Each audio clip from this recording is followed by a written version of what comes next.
Selamat datang kembali di channel YouTube Kisah Para Leluhur Nusantara. Pada kesempatan ini kami hendak memberitakan tentang Bagus Sajiwo. Karya, Asmaraman S. Hopinghu. Jilid 2a. Api berkobar tinggi. Para penduduk dusun segera mundur menjauh karena tidak kuat terhadap panas kobaran api itu. Sebentar saja rumah dan segala isinya habis termakan api, runtuh menjadi puing-puing abu. Sejak tadi, Bagus Sajiwo duduk bersila menghadapi pondok yang terbakar itu, ditinggalkan para penduduk yang menjauh saking panasnya. Namun pemuda itu tetap duduk bersila di tempat tadi, tidak begitu jauh dari pondok yang terbakar. Api seperti nafsu atau nafsu seperti api. Kalau diberi makanan bahkan semakin lapar, apapun dilahapnya, semakin banyak makanan semakin lahap. Akan tetapi kalau sudah tidak ada lagi yang dimakan, dia pun mengecil dan padam. Pondok itu sudah terbakar semua. Api semakin mengecil dan akhirnya pun padam, meninggalkan bara dan asap, juga banyak abu. Bagus Sajiwo bangkit dari duduknya, bermaksud untuk mendekati puing-puing dan mencari lalu mengumpulkan abu jenazah gurunya yang akan dikuburnya di tempat di mana gurunya suka duduk bersama di. Akan tetapi baru saja dia maju 3 langkah, tiba-tiba angin keras bertiup, membuat pohon-pohon di sekitar puncak itu bergoyang-goyang seperti penari-penari kesetanan. Angin itu bertiup semakin besar dan menggila, bahkan lalu menjadi angin lesus, angin punting beliung, angin yang berpusing amat cepat dan kuatnya. Bagus Sajiwo terkejut, merasa seolah-olah akan terseret oleh angin yang berpusing. Akan tetapi dia segera mengerahkan tenaga saktinya dengan aji giri selo, batu gunung, sehingga tubuhnya menjadi seberat batu besar dan kedua kakinya seolah berakar ke dalam tanah seperti sebatang pohon raksasa. Tubuhnya bergoyang-goyang, pakaiannya berkibar, bahkan rambutnya yang panjang terlepas dari sanggulnya dan terurai berkibar. Namun kedua kakinya tetap kokoh berdiri. Sementara itu, para penduduk dusun yang berdiri agak jauh, juga terlanda angin besar itu. Biarpun angin beliung itu tidak menyerang mereka, namun mereka ketakutan dan terdengar jeritan wanita. Mereka lalu merebahkan diri menelungkup di atas tanah sehingga terbebas dari seretan angin. Angin lesus itu membawa daun-daun kering, membubungkannya ke atas, makin lama semakin besar putarannya. Membubung ke atas menjadi semakin kecil merupakan kerucut atau seekor naga yang kepalanya di bawah ekornya di atas angin beliung itu kini bergerak mendekati puing dan abu pondok yang habis terbakar itu dan terjadilah peristiwa yang membuat Bagus Sajiwo terbelalak dan takjub. Angin berputar itu menyambar segala sisa kebakaran itu, membawanya membubung ke atas. Kemudian angin beliung itu bergerak semakin jauh dan akhirnya menipis lalu lenyap. Terjadilah peristiwa yang membuat Bagus Sajiwo termenung. Ketika angin beliung tadi menerbangkan semua sisa pondok, suaranya mendesis dan mengaung, dan dia seolah mendengar suara Ki Ageng Mahendra seperti kalau kakek itu mengucapkan puji-puji kepada keagungan Tuhan. Setelah angin berhenti mengamuk, para penduduk dusun baru berani bangkit berdiri dan semua orang berseru keheranan melihat bekas tempat pondok itu berdiri kini telah menjadi bersih. Semua sisa kebakaran telah disapu bersih dari situ, tidak tertinggal segenggam pun abu. Hujan abu. Terdengar teriakan mereka. Bagus Sajiwo berdongak. Abu yang lembut sekali melayang turun dari atas. Agaknya abu dari puing pondok dan semua isinya itu tadi diterbangkan ke atas oleh angin puting beliung dan kini melayang turun menghujani seluruh permukaan puncak bukit. Itulah agaknya yang diinginkan Ki Ageng Mahendra. Jenazahnya menjadi abu dan menjadi pupuk bagi tanah di seluruh permukaan puncak, menyuburkan tanah sehingga apapun yang ditanam para penduduk dusun akan dapat tumbuh dengan subur dengan hasil yang berlimpah. Sampai dengan matinya pun, gurunya selalu masih ingin mendarmabaktikan demi kesejahteraan manusia. Semua keajaiban ini terjadi, tentu bukan karena kesaktian Ki Ageng Mahendra yang selalu mengatakan bahwa dia orang biasa, melainkan karena kehendak Tuhan dan ini membuktikan bahwa Ki Ageng Mahendra adalah seorang manusia yang dikasihi Gusti Allah. Terpujilah keagungan Gusti Allah yang Maha Kasih. Bagus Sajiwo bergumam sambil merangkapkan kedua tangan menjadi sembah, meniru kata-kata mendiang gurunya di waktu memuji nama Tuhan. Setelah semua orang yang melayat meninggalkan puncak itu, Bagus Sajiwo juga menuruni puncak sambil menggendong buntalan pakaiannya yang hanya beberapa potong jumlahnya dan itu pun merupakan pakaian yang terbuat dari kain kasar, dijahit amat sederhana. Ketika melangkah perlahan-lahan menuruni puncak bukit itu, Bagus Sajiwo merasakan sesuatu yang hampa di lubuk hatinya. Tentu saja dia belum mencapai tingkat mendiang gurunya yang sudah dapat terbebas dari rasa perasaan hati akal pikirannya. Dan gurunya juga tidak mengharuskan dia demikian. Pengaruh hati akal pikiran masih bekerja dalam dirinya, hanya saja, ada kekuasaan yang membuat dia senantiasa sadar dan tidak akan terseret oleh perasaannya. Dia selalu berlatih untuk menyerah kepada kekuasaan sakti ini, kekuasaan Tuhan sebagai pembimbing, di atas kekuasaan hati akal pikirannya sendiri. Inilah yang oleh mendiang gurunya dinamakan sejatining rasa, perasaan sejati, yaitu pasrah menyerah kepada Gusti Allah yang ada juga disebut Sang Dewa Ruci, Roh Suci, dapat tinggal dan menyatu dalam diri manusia sehingga selalu akan memberi bimbingan dalam perjalanan hidupnya. Inilah yang dimaksudkan gurunya dengan ucapan, Manunggaling Kawula Gusti, bersatunya hamba dan Gusti, yaitu apabila roh Allah bersatu dengan roh kita. Sungguh suatu keajaiban yang tidak mudah, bahkan tidak dapat dipelajari dengan hati akal pikiran, tidak dapat diraih dengan kemauan dan kehendak nafsu. Keadaan yang ajaib ini tak mungkin dapat terjadi atas kehendak manusia, melainkan baru akan dapat terjadi atas kehendak Tuhan semata. Manusia hanya dapat menyerah pasrah dengan segenap jiwa raganya, setiap saat bersyukur memuji keagungan Tuhan atas berkahnya yang berlimpahan sepanjang hidup kita. Mohon pengampunan atas semua dosa kita dengan bukti pertaubatan dan mohon bimbingannya karena hanya dengan bimbingan roh Allah saja kita tidak akan tersesat dari jalan hidup yang benar dan yang sesuai dengan kehendaknya. Rasa nelangsa dan hampa, rasa kesepian itu hanya sebentar menekan hati Bagus Sajiwo. Dia segera dapat mengatasinya. Dia tidak tahu kemana harus pergi. Pulang ke Gunung Kawi? Dia tidak berani melanggar janjinya kepada mendiang gurunya. Tidak, sebelum berusia 20 tahun, kurang lebih 4 tahun lagi, dia tidak akan menemui ayah bundanya. Lalu kemana? Dia sendiri tidak tahu. Akan tetapi dia teringat akan pesan gurunya agar dia selalu menegakkan keadilan dan kebenaran, membela yang lemah tertindas dan menentang mereka yang melakukan kejahatan terhadap sesama manusia. Jadi, kemana saja dia boleh pergi dan seperti biasa, dalam keadaan tanpa pilihan ini, tidak ada jalan lain kecuali menyerah. Biarlah Gusti Allah yang akan menuntun kedua kakiku melangkah, pikirnya.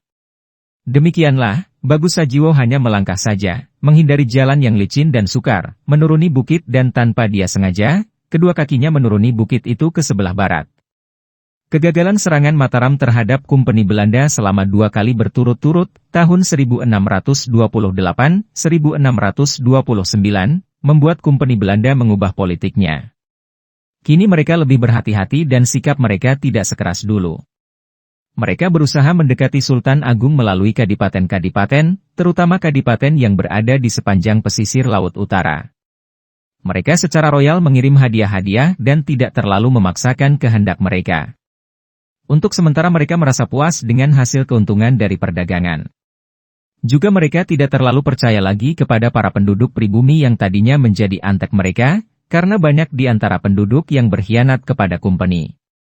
Pemimpin Kompeni yang bertugas menangani para penduduk pribumi yang menjadi mata-mata bayaran pada waktu itu sepenuhnya dipegang oleh Mayor Jacques Lefebvre yang oleh Mataram lebih dikenal dengan nama Jacques. Mayor Jacques ini tinggal di dalam sebuah gedung besar di Batavia, gedung yang mewah dan terjaga ketat. Di tempat inilah biasanya para mata-mata yang membantu Kompeni menghadap Mayor Jacques. Di antara sekian banyaknya telik sandi, mata-mata, penduduk pribumi yang membantu Mayor Jacques terdapat seorang tokoh wanita yang amat terkenal karena kesaktian dan kecantikannya. Tokoh ini bernama Nyi Maya Dewi, seorang wanita berusia 30 tahun lebih yang amat cantik jelita. Selain terkenal cantik jelita menggerahkan, ia juga terkenal sakti mandraguna dan amat berbahaya dan kejam sehingga banyak orang menyebutnya sebagai iblis betina. Nyi Maya Dewi berasal dari Parahyangan dan putri dari mendiang Resi Kalaitma, seorang bertubuh raksasa, datuk yang amat terkenal dari Parahyangan. Akan tetapi karena Resi ini melakukan banyak kejahatan, maka dia menjadi orang buruan dan terusir dari Parahyangan. Para pecinta dan para subscriber YouTube Kisah Para Leluhur Nusantara. Dalam pelarian itu dia membawa putri tunggalnya, yaitu Nyi Maya Dewi, merantau dan akhirnya ayah dan anak ini diperalat Kompeni Belanda. Bahkan akhirnya Nyi Maya Dewi menjadi telik sandi Belanda yang dipercaya dan sudah banyak jasanya. Setelah Resi Kalaitma meninggal dunia, Nyi Maya Dewi masih melanjutkan kegiatannya menjadi antek Kompeni Belanda. Pada senja hari itu, suasana di jalan raya depan gedung tempat tinggal Mayor Jacques sudah sepi. Jarang ada orang berlalu lalang dan para penjaga di gardu depan gedung itu baru saja diganti. 3 orang berjaga di situ, dengan bedil di tangan. Dari arah timur di jalan raya itu tampak seorang wanita berjalan melenggang menuju ke depan gedung. Wanita ini bukan lain adalah Nimaya Dewi. Alam keremangan senja itu masih tampak kecantikannya yang mempesona. Sama sekali tidak kelihatan sebagai seorang wanita berusia 30 tahun. Sepatutnya usianya baru 20 tahun kurang, seperti seorang gadis yang baru dewasa, bagaikan setangkai bunga mawar yang baru mekar semerbak. Rambutnya hitam panjang digelung indah, ujungnya masih terurai di pundaknya. Wajah yang agak bulat itu berseri, kulit muka, leher dan lengan yang tak tertutup amat putih mulus kemerahan. Matanya lebar dengan kedua ujung agak berjungat ke atas, bukan main manisnya. Hidungnya kecil mancung dan mulutnya sungguh memiliki daya tarik yang seimbang dengan matanya. Bibirnya merah basah, tipis dan bentuknya begitu menggairahkan.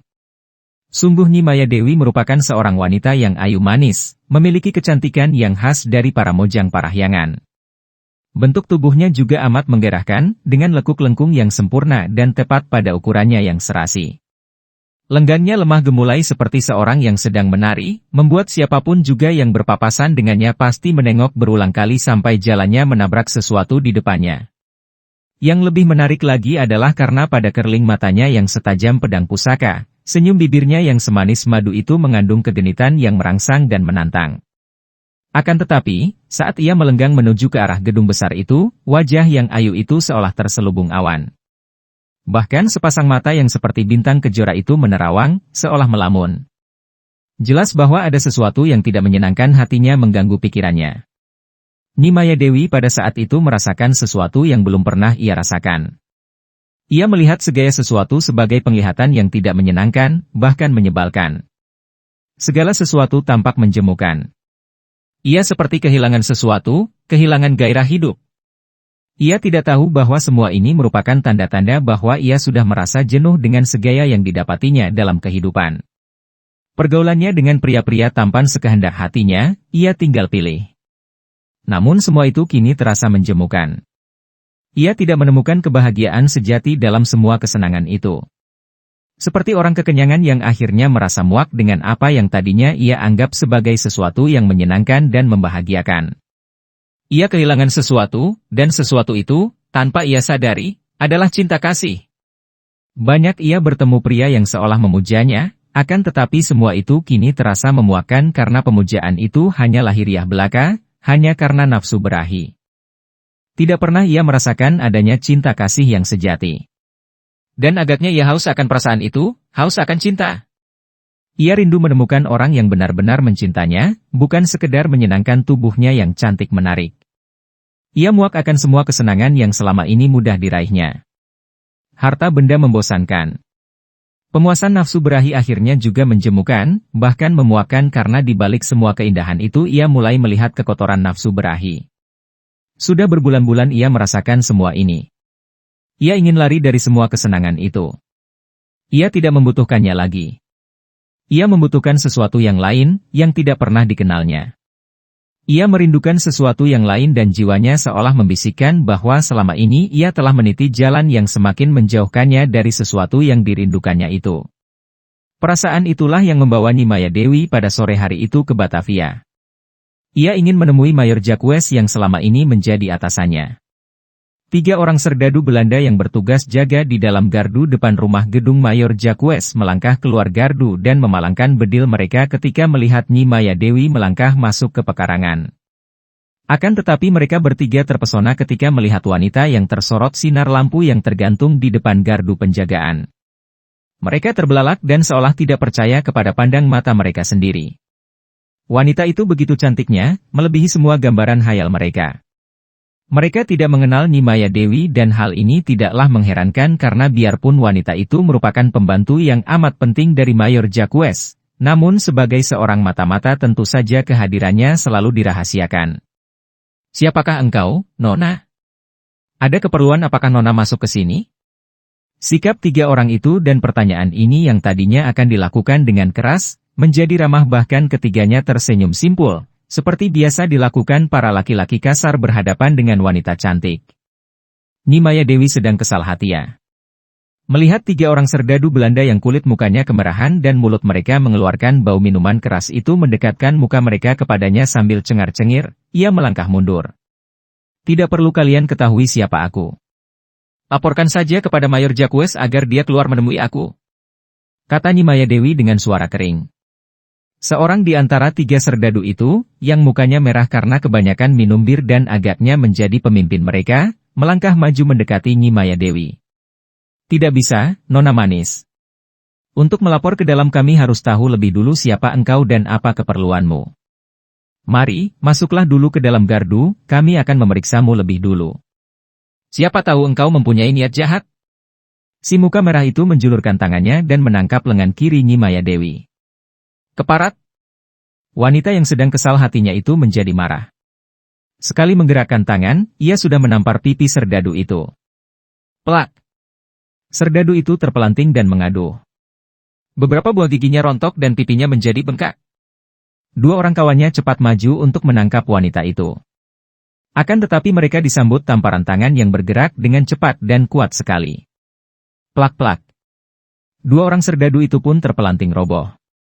Mereka menjadi marah dan ketiganya sudah menyambar bedil mereka, akan tetapi tiba-tiba bedil-bedil itu direnggut lepas dari tangan mereka dan 3 kali Nyi Maya Dewi menggerakkan kedua tangan, 3 batang bedil itu pun patah dan dibuang ke atas tanah oleh Nyi Maya Dewi.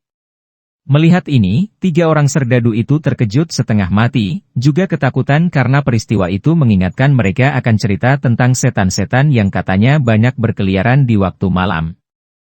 Mereka lari tunggang langgang memasuki gedung itu dan tak lama kemudian, Mayor Jacques sendiri keluar dari gedung itu, dikawal 7 orang serdadu yang sudah siap dengan bedil di tangan. 7 orang itu sudah mencari kedudukan yang aman, bersembunyi di balik tiang dan pot bunga sambil menodongkan bedilnya. Akan tetapi ketika Mayor Jacques melihat Nyi Maya Dewi, dia segera mengenalnya dan mengangkat tangan. Stop! Jangan tembak, ia kawan sendiri. Para serdadu itu menurunkan todongan mereka dan tidak merasa tegang lagi dan Mayor Jacques lalu melangkah lebar menghampiri Nyi Maya Dewi sambil tersenyum lebar dan menjulurkan tangan kanannya. Oh, kiranya engkau, Maya Dewi. Katanya gembira. Maya Dewi menerima jabatan tangan itu dan ia mengerutkan alisnya ketika merasa betapa hangatnya jabatan tangan orang Belanda itu dan betapa agaknya Mayor Jacques tidak mau segera melepaskan jabatannya. Maya Dewi menarik tangannya terlepas dari jabatan. Aku ingin bicara, Tuan Mayor. Katanya dengan singkat. Oh, boyeh, boleh. Mari masuk, kita bicara di dalam, Maya Dewi. Kata Mayor Jacques, laki-laki Belanda peranakan Portugis itu sambil tersenyum.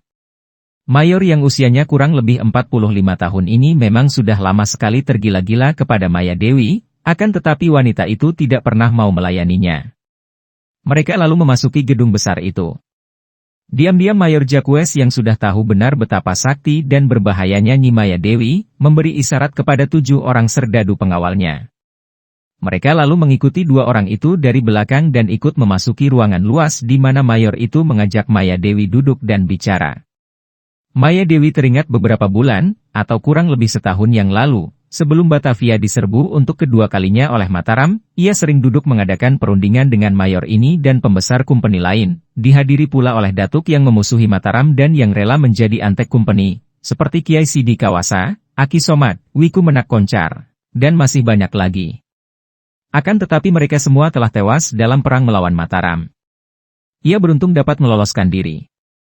Kini tampak olehnya betapa para datuk itu mengorbankan nyawa mereka untuk membela orang-orang asing kulit putih yang kini masih hidup serba mewah dan sama sekali tidak peduli akan nasib para datuk yang tewas dalam membantu kumpeni. Andai kata ia sendiri juga menjadi korban dan tewas dalam pertempuran itu, mayor ini dan semua orang Belanda pasti sudah melupakannya. Pengorbanan sia-sia, bahkan mendapat julukan pengkhianat Nusa Bangsa. Para pecinta dan para subscriber YouTube Kisah Para Leluhur Nusantara. Setelah 2 orang itu duduk berhadapan terhalang meja besar, dan 7 orang pengawal itu duduk di sudut ruangan, tampak santai namun sebenarnya siap siaga dengan bedil mereka, Mayor Jacques memandang wajah yang cantik jelita yang tampak semakin cemerlang disinari lampu gantung besar yang menerangi ruangan itu.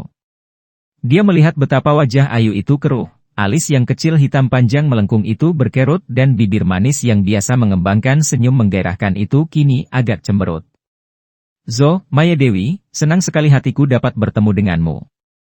Aku selalu mengenang dan memikirkan keadaanmu dan aku girang mendengar berita bahwa engkau tidak tewas dalam pertempuran seperti kawan-kawan lain. Kemana saja selama ini engkau pergi?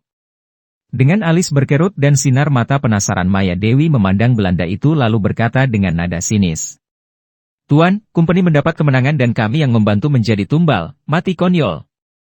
Zek, Maya Dewi. Apa maksudmu? Kalian bekerja kepada kami sudah mendapat imbalan. Soal tewas dalam perang merupakan hal biasa dan lumrah. Akan tetapi aku tidak melupakan jasa-jasamu, Maya Dewi. Sudah lama sekali aku memikirkan, hadiah apa yang paling pantas kuberikan padamu. Harta benda, engkau tentu tidak membutuhkan.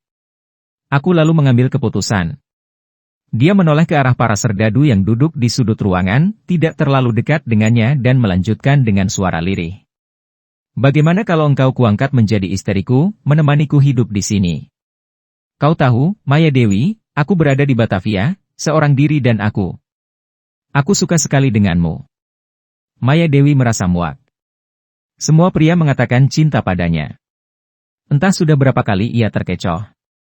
Cinta mereka itu hanya cinta nafsu, hanya menginginkan tubuhnya, hanya ingin mereguk kenikmatan dari tubuhnya. Ia sudah hafal dan muak. Sinar mata yang kebiruan itu pun kini memandangnya bukan penuh kasih sayang, melainkan penuh nafsu berahi. Betapa buruk wajah itu tampaknya, seperti wajah binatang buas, seperti wajah setan. Tuan Mayor, jangan bicara ngawur. Aku datang untuk mengembalikan ini, bukan untuk hal lain. Maya Dewi melemparkan mata uang emas bergambar singa yang selama ini menjadi tanda bahwa ia seorang mata-mata penting Kumpeni. Mata uang itu jatuh berdencing di atas meja. Melihat Maya Dewi bangkit berdiri, Mayor Jacques segera mengambil uang emas itu dan ikut berdiri pula, memandang kepada wanita itu dengan alis berkerut. Maya Dewi, apa maksudnya ini? Tanyanya, setengah membentak. Maksudnya sudah jelas. Aku pamit, aku keluar dan tidak lagi membantu Kumpeni. Dan lamaranku? Aku tidak mau menjadi istrimu, Mayor. Selamat tinggal. Kata Maya Dewi dan ia sudah menggerakkan kakinya untuk memutar tubuh. What even, tunggu dulu. Mayor Jacques membentak dan dengan langkah lebar dia memutari meja dan menghampiri Maya Dewi. Engkau tidak boleh pergi begitu saja, Maya Dewi. Seorang mata-mata Kumpeni tidak boleh meninggalkan kami begitu saja karena ia dapat menjadi pengkhianat. Engkau harus menerima lamaranku, hidup senang di sini bersamaku, atau, terpaksa aku akan menahanmu dan memasukkan engkau dalam penjara. Sepasang mata indah itu sampai terbelalak saking kaget dan marahnya mendengar kata-kata itu. Sinar mata itu mencorong seperti mata harimau dalam gelap. Perasaan hati Maya Dewi saat ia menghadap Mayor Jacques sedang kesal dan marah. Maka, mendengar ancaman itu keadaan hatinya yang kesal dan marah itu seperti api disiram minyak. Kemarahannya memuncak dan sekali ia menggerakkan tangan kirinya, ia sudah menampar ke arah muka Jacques. Mayor yang tentu saja bukan seorang laki-laki lemah itu cepat menangkis dengan tangan kanannya. Namun, tangan kiri Maya Dewi membuat tangkisannya terpental dan tangan itu tetap meluncur ke arah rahangnya. Wutut. Tas. Tubuh Jacques terpelanting dan 2 atau 3 buah giginya copot. Jacques berguling di atas tanah, kesakitan dan marah sekali. Sebelum bangkit kembali, dia sudah memberi aba-aba kepada 7 orang serdadu pengawalnya. Stiet Hardot, tembak mati ia. 7 orang serdadu itu menggerakkan bedil, akan tetapi pada saat itu, terdengar bunyi ledakan dan lampu gantung itu pecah berantakan. Dalam keadaan gelap gulita karena tiba-tiba lampu padam itu, meja besar tadi melayang ke arah 7 orang serdadu. Mereka tertimpa meja besar, suaranya hiruk-pikuk dan mereka mengaduh-aduh kacau. Dalam keadaan itu, Maya Dewi cepat melompat keluar dari gedung dan menghilang dalam kegelapan malam. Mayor Jacques mencoba untuk mengejar, akan tetapi karena para serdadu itu sudah merasa jerih, maka pengejaran itu pun hanya setengah hati dan kegelapan malam melindungi Maya Dewi sehingga sebentar saja ia sudah menghilang dari pandangan mereka. Sebentar saja gegerlah Batavia. Banyak serdadu berkeliaran, berlari ke sana-sini menyusuri seluruh bagian Batavia, untuk mencari Maya Dewi. Semua rumah penduduk digeledah, bahkan mereka yang dicurigai sebagai orang yang mungkin mengetahui di mana wanita itu berada, ditangkap, ditahan dan diperiksa. Namun semua usaha kumpeni sia-sia belaka. Maya Dewi sudah tidak berada di Batavia lagi dan begitu tadi berhasil keluar dari gedung tempat tinggal Mayor Jacques, wanita sakti itu langsung keluar dari pintu gerbang Batavia dan ketika para serdadu sibuk menyusuri seluruh Batavia, ia sudah melarikan diri jauh meninggalkan kota kumpeni itu. Pasukan kumpeni juga disebar keluar kota, namun tidak ada yang dapat menemukan jejaknya, maka akhirnya mereka kembali ke benteng dengan tangan hampa.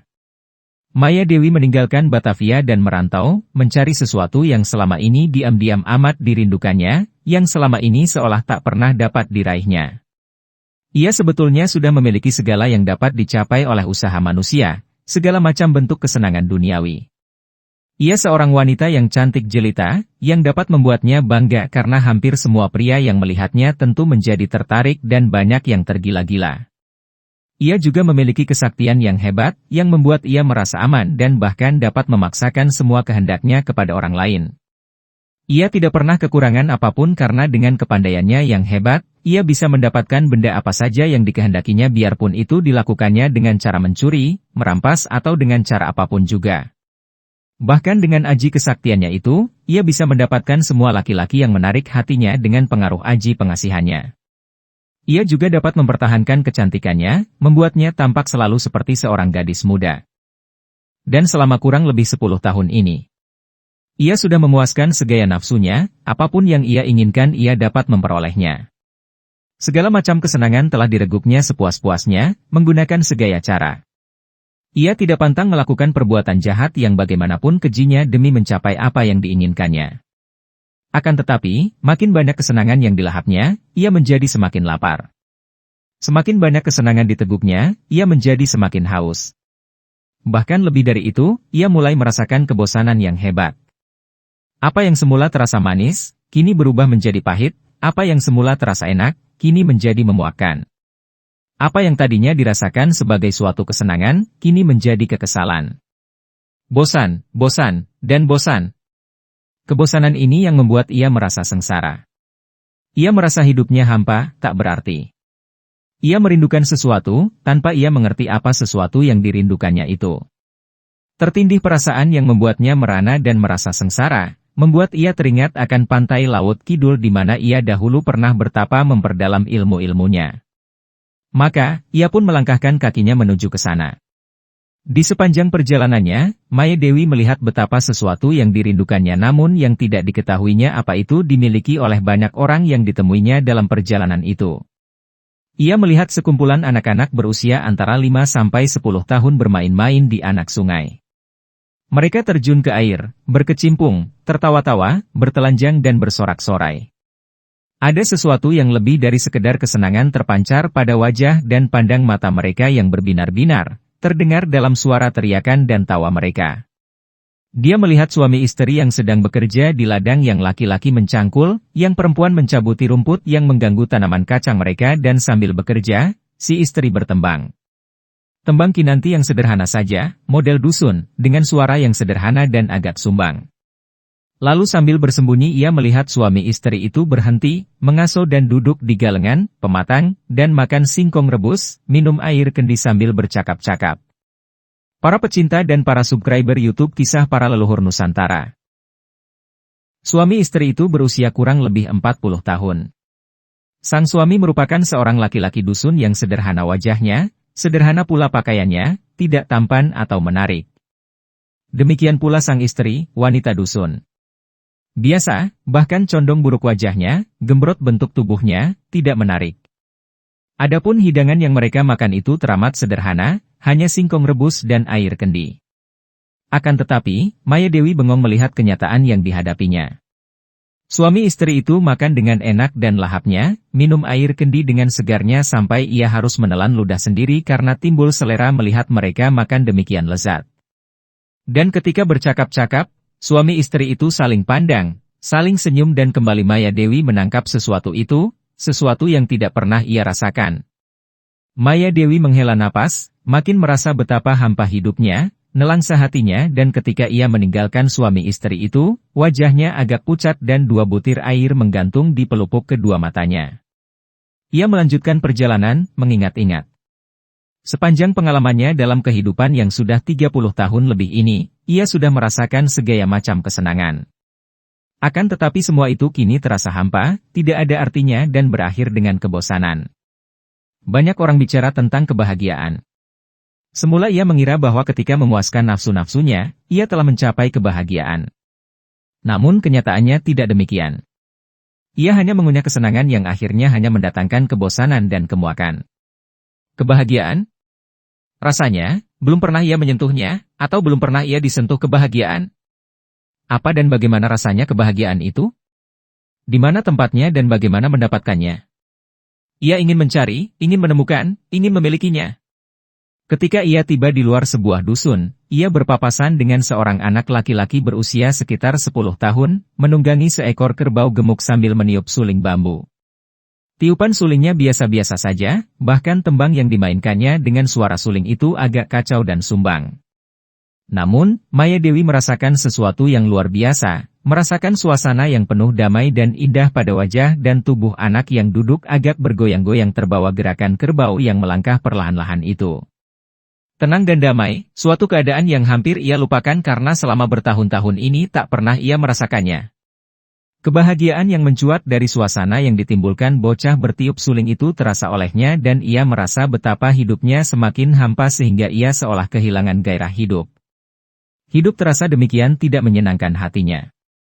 Tubuhnya menjadi lemas dan terhuyung-huyung ia melanjutkan perjalanannya. Ia tiba di tepi dusun dan terdengar suara orang menumbuk padi. Ia menghampiri dan sambil bersembunyi mengintai dan melihat seorang ibu menumbuk padi sambil menggendong seorang anak berusia sekitar 1 tahun. Anak itu sedang menyusu pada ibunya.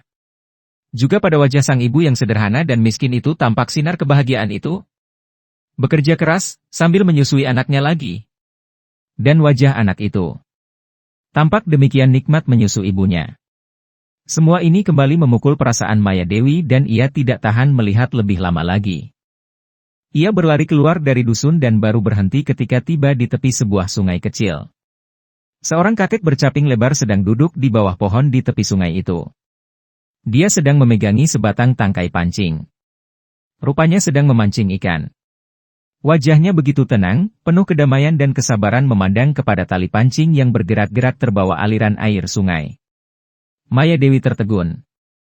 Ia seolah dapat melihat kebahagiaan berulang-ulang terbayang di wajah orang-orang itu. Kebahagiaan ia lihat di wajah suami istri petani, kebahagiaan di wajah dan dalam tawa anak-anak yang bermain di air, kebahagiaan yang tampak di wajah ibu yang bekerja keras sambil menyusui anaknya, di wajah si anak yang menyusui ibunya, dan di wajah anak yang meniup suling sambil menunggang kerbau, kini di wajah kakek tua yang memancing ikan. Akan tetapi, benar-benarkah mereka itu berbahagia? Ia menjadi penasaran. Sebaiknya ia langsung bertanya kepada kakek itu. Selamat siang, Paman. Pengail itu menoleh dan dia terbelalak heran melihat bahwa yang menyalaminya itu adalah seorang wanita yang teramat elok. Cantik jelita wajahnya dan elok pula pakaiannya. Jelas bukan seorang wanita Dusuo dan dia sama sekali tidak mengenalnya. Akan tetapi karena wanita itu menegurnya dengan ramah dan ketika dia menengok, penanya itu tersenyum kepadanya, dia juga tersenyum, membuka dan meletakkan capingnya di atas rumput. Selamat siang, Mas Ayu. Kakek itu berusia 60 tahun lebih, wajahnya yang dihias banyak garis-garis pengalaman hidup itu masih tampak berseri. Akan tetapi dia menjadi heran melihat wanita cantik itu kini duduk di atas sebuah akar pohon yang menonjol di permukaan tanah, menghadapinya. Sudah banyakkah hasil pancinganmu, Paman? Tanya Maya Dewi. Ah, lumayan. Kakek itu menyodorkan kepis, tempat ikan, kepada Maya Dewi. Ada 5 ekor ikan lele, cukuplah untuk teman nasi makan siang anak mantuku, dan 2 orang cucuku siang ini. Dia tersenyum gembira dan tampak mulutnya yang ompong, tinggal beberapa buah saja gigi yang tampak. Kembali Maya Dewi melihat sesuatu pada senyum dan pandang mata kakek yang dari pakaiannya menunjukkan bahwa dia seorang dusun sederhana yang miskin itu cahaya kebahagiaan seperti yang ia lihat pada wajah-wajah suami istri, kanak-kanak, ibu dan anak yang disusuinya itu. Paman, bolehkah aku bertanya? Maya Dewi merasa heran kepada diri sendiri. Bagus Sajiwo karya Hoping Hu di http://ceritasilat-novel.blogspot.com by Saiful Bahri Situbondo. Mengapa ia tiba-tiba saja dapat bersikap seramah dan sehormat ini kepada seorang petani tua? Padahal, biasanya, tak seorang pun di dunia ini yang dihormatinya. Tak pernah ada perasaan dekat dengan orang lain, bahkan ia selalu mencurigai orang dan dapat membunuh orang dengan mata tak berkedip. Wah, tentu saja boleh, Mas Ayu. Akan tetapi apa yang hendak kau tanyakan? Begini, Paman. Jawablah dengan sejujurnya, apakah Paman merasa bahagia dalam hidup ini? Bertanya demikian, Maya Dewi menatap tajam mata kakek itu. Dari pengalamannya, ia akan tahu apakah kakek itu berbohong, ataukah jujur kalau menjawab pertanyaannya. Ia melihat kakek itu melebarkan kedua matanya, memandang ke atas, lalu mengerutkan alis dan termenung, seolah menjadi bingung oleh pertanyaannya. Kemudian dia menjawab pertanyaan Maya Dewi itu dengan pertanyaan pula. Mas Ayu, apa sih kebahagiaan itu? Aku kok tidak mengerti. Coba kau jelaskan, apa yang kau maksudkan dengan rasa bahagia itu, Mas Ayu? Maya Dewi menjadi bingung, akan tetapi lalu menjawab sedapatnya.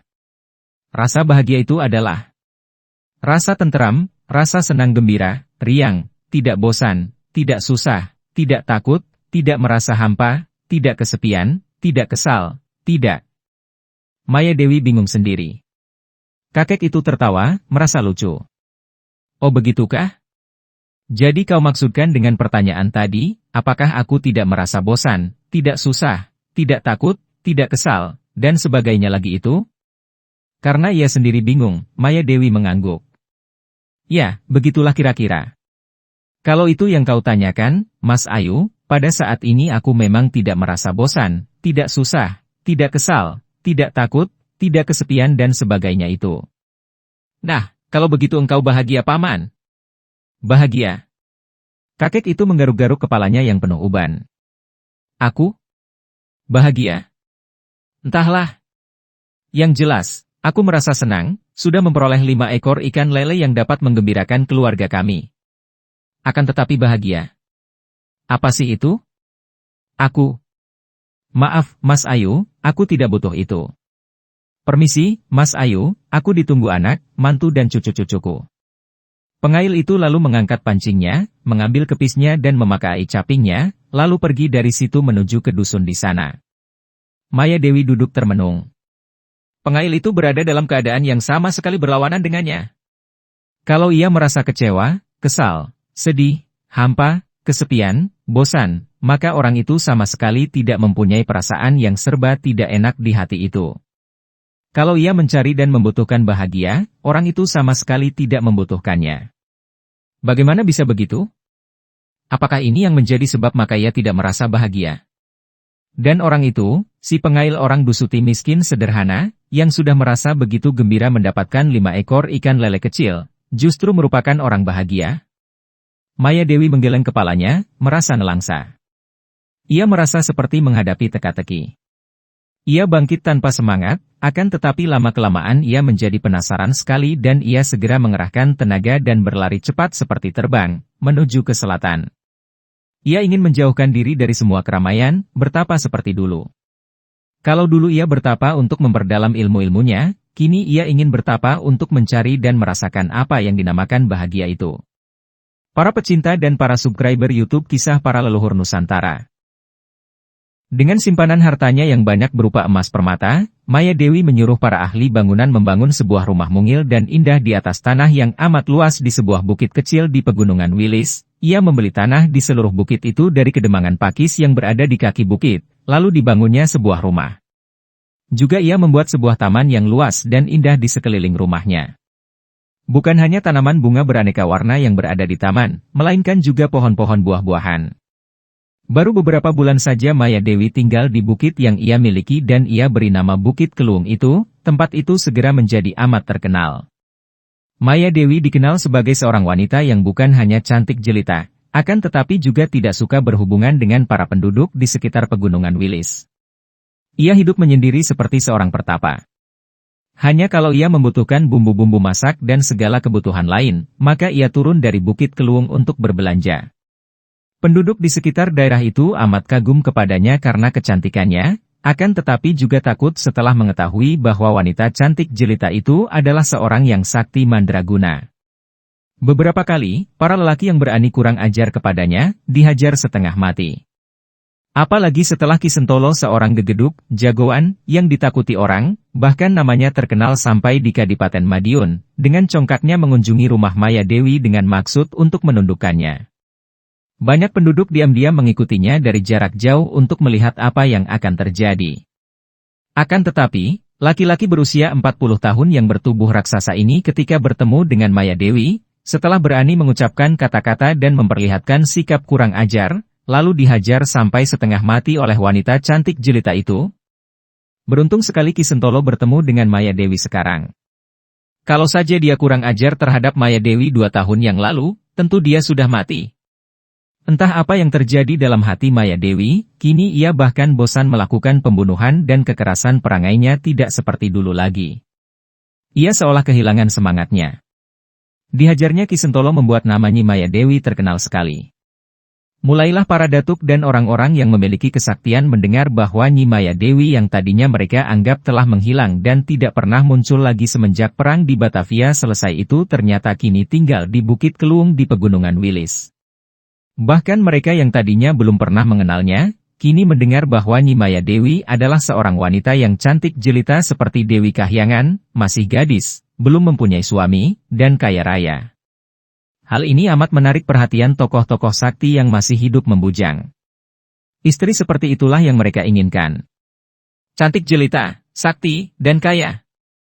Malah bukan mereka yang masih perjaka saja yang tergila-gila, juga para pria jagoan yang sudah beristri dan terutama para duda juga tertarik sekali. Maka berbondong-bondonglah mereka yang merasa dirinya sakti berdatangan untuk meminang Nyi Maya Dewi. Ada yang memamerkan dan mengandalkan harta bendanya, ada yang mengandalkan kedudukan dan kekuasaannya, ada pula yang mengandalkan kesaktiannya. Akan tetapi semua pinangan itu ditolak oleh Maya Dewi yang kini seolah merasa muak dan sebal melihat para pria yang tergila-gila kepadanya itu. Dahulu ia merasa bangga kalau ada pria tergila-gila kepadanya, bahkan dengan senang hati ia dapat memilih di antara mereka yang menarik hatinya, bersenang-senang sepuasnya mengumbar nafsu berahi. Namun kini ia muak. Ia melihat betapa di balik pernyataan cinta mereka itu bersembunyi nafsu yang berkobar. Dari sinar mata mereka ia mengenal sinar yang penuh hawa nafsu, yang membuat ia merasa muak karena ia maklum bahwa dirinya hanya akan dijadikan hiburan kesayangan yang dapat memuaskan nafsu mereka. Penolakan pinangan terhadap banyak orang itu mendatangkan akibat bermacam-macam. Ada pelamar yang merasa penasaran dan penolakan itu berakhir dengan adu kesaktian. Namun, tidak ada seorang pun di antara mereka yang mampu menandingi kesaktian Maya Dewi. Satu demi satu mereka yang mengandalkan kesaktian itu kalah dan roboh walaupun Maya Dewi tidak sampai membunuh mereka. Ada yang hendak mempengaruhinya dengan harta benda yang melimpah, namun Maya Dewi tidak tertarik sama sekali. Ada pula yang mempergunakan aji guna-guna pameletan, namun wanita itu pun dapat menolak semua serangan yang mempergunakan ilmu hitam dan sihir itu. Akan tetapi, setelah puluhan orang gagal, tak pernah ada lagi yang berani mengganggu Maya Dewi. Beberapa orang datuk yang sakti mandraguna saja dikalahkan wanita cantik itu, apalagi mereka-mereka yang kesaktiannya di bawah tingkat para datuk yang gagal itu. Mulailah Maya Dewi hidup tenang di Bukit Keluung, di dalam rumahnya yang mungil. Tentu saja ia membutuhkan tenaga orang lain untuk merawat rumah dan tamannya yang luas. Ia mempunyai 3 orang pembantu wanita yang melakukan pekerjaan rumah, membersihkan rumah, mencuci, memasak dan sebagainya. Ia juga mempunyai 2 orang pembantu pria yang merawat taman dan kebunnya. Akan tetapi 5 orang pembantu ini hanya bekerja dari pagi sampai sore saja. Setelah pekerjaan mereka selesai, pada setiap sore hari mereka pulang ke rumah masing-masing yang berada di dusun bawah bukit itu.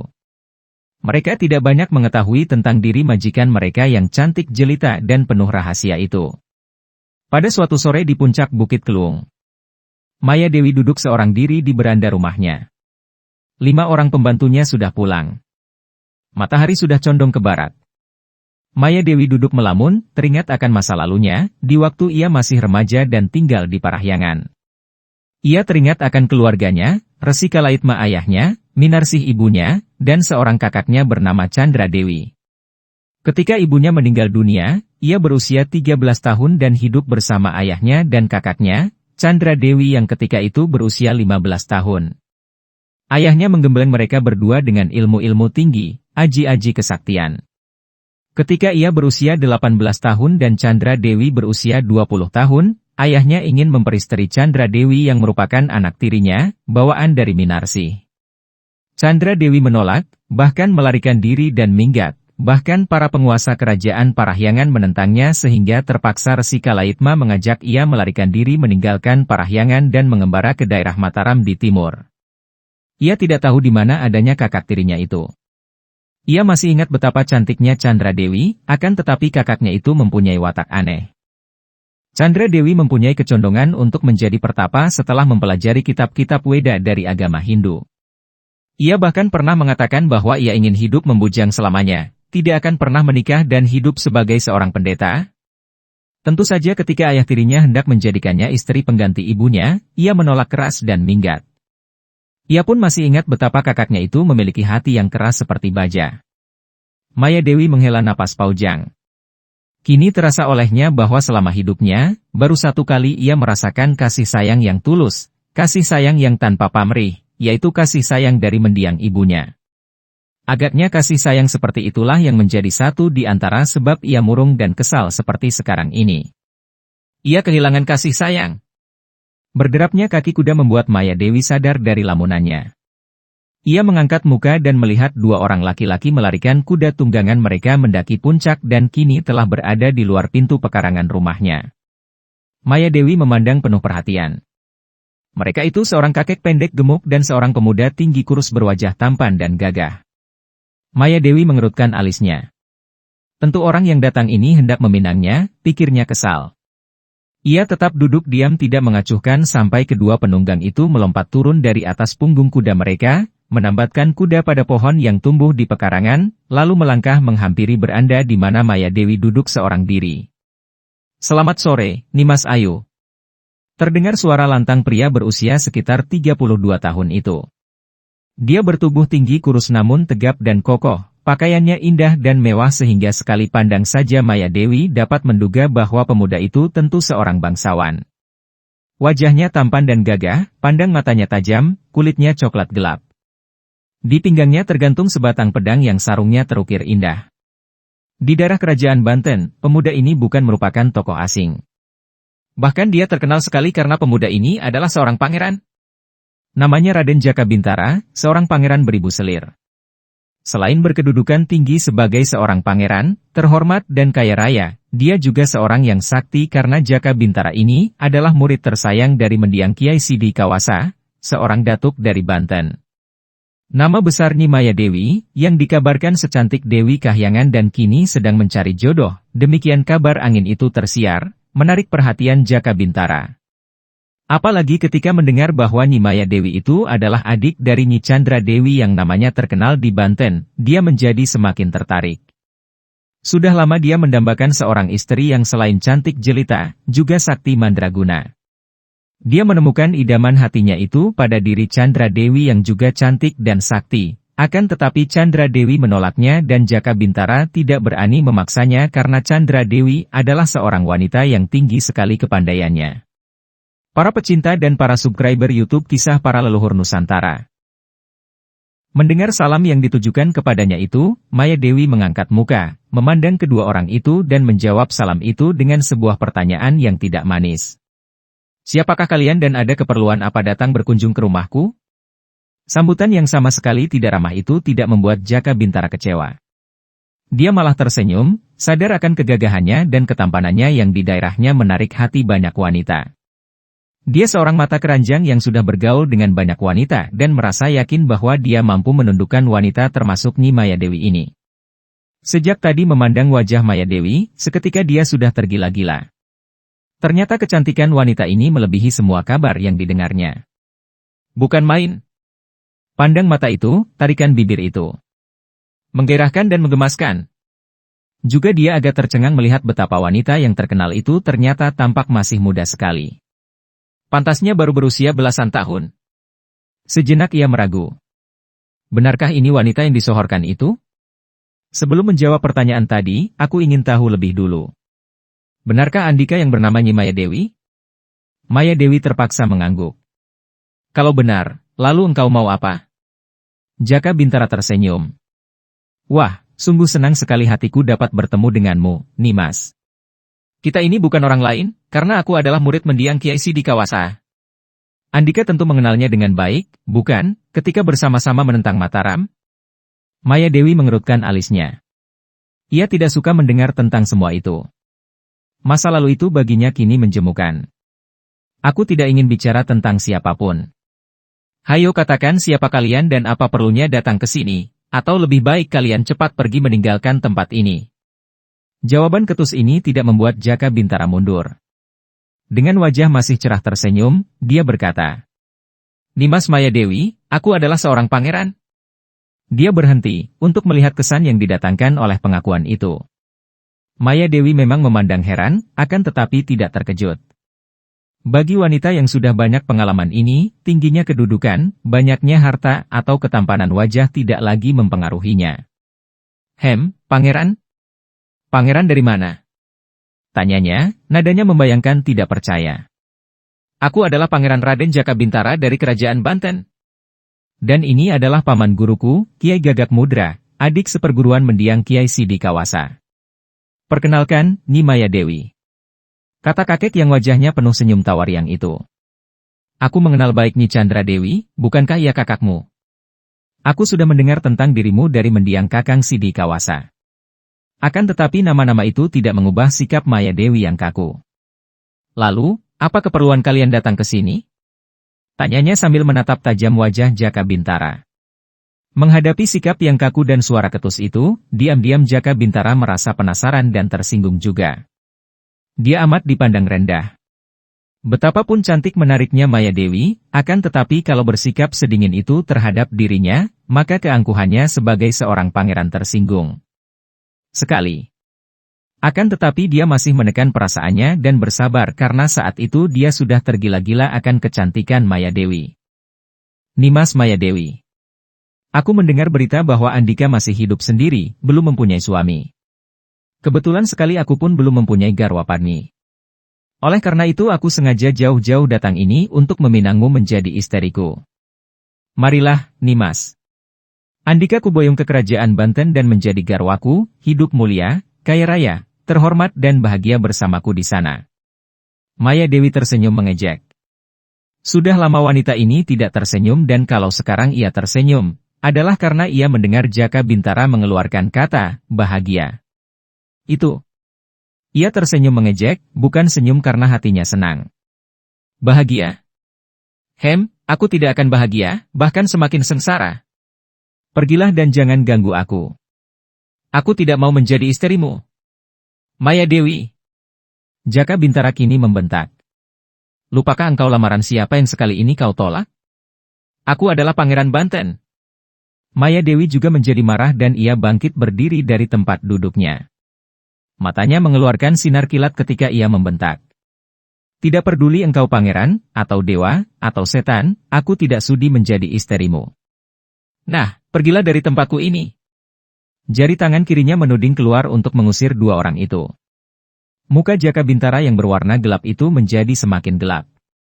Tangan kanannya meraba gagang pedangnya dan dia membentak. Keparat. Akan tetapi paman gurunya, Kiai Gagak Mudra segera menyentuh lengannya. Sabarlah, Raden. Bunga mawar indah berduri runcing, kuda yang baik berwatak liar, perempuan cantik yang galak dan panas semakin menggairahkan. Sebaiknya, pondong saja ia dan boyong ke Banten, Raden. Jaka Bintara ingat bahwa dia datang bukan untuk membunuh Maya Dewi, melainkan untuk mempersuntingnya. Maka dia melepaskan lagi gagang pedangnya. Nimas, kalau engkau menolak pinanganku secara halus, terpaksa aku akan membawamu dengan paksa. Setelah berkata demikian, tiba-tiba saja Jaka Bintara bergerak ke depan, menerkam ke arah Maya Dewi seperti seekor harimau menerkam kelinci. Maya Dewi terkejut juga. Ia memang sudah menduga bahwa laki-laki ini tentu saja tidak boleh dipandang ringan. Ia mengenal siapa Kiai Sidikawasa yang sakti mandraguna. Laki-laki yang menjadi muridnya ini tentu saja memiliki kesaktian yang tidak dapat disamakan dengan para pria yang pernah datang mengganggunya selama ini. Laki-laki ini tentu merupakan lawan yang tangguh. apalagi paman gurunya yang pendek gendut itu. Akan tetapi ia tidak takut. Ia sudah mengambil keputusan bahwa mulai saat ia keluar dari pekerjaannya sebagai mata-mata company, mulai saat ia menyadari bahwa jalan hidupnya yang lalu sama sekali tidak pernah mendatangkan kehidupan yang tentram dan bahagia, ia tidak mau lagi menjadi permainan laki-laki, menjadi permainan nafsu-nafsunya sendiri. Para pecinta dan para subscriber YouTube Kisah Para Leluhur Nusantara, kiranya cukup sekian dulu. Silahkan ikuti kisah Bagus Sajiwo bagian selanjutnya di waktu dan jam yang sama, dengan cara klik subscribe dan juga loncengnya, agar Anda selalu mendapatkan notifikasi jika channel YouTube ini mengupload video kisah terbaru.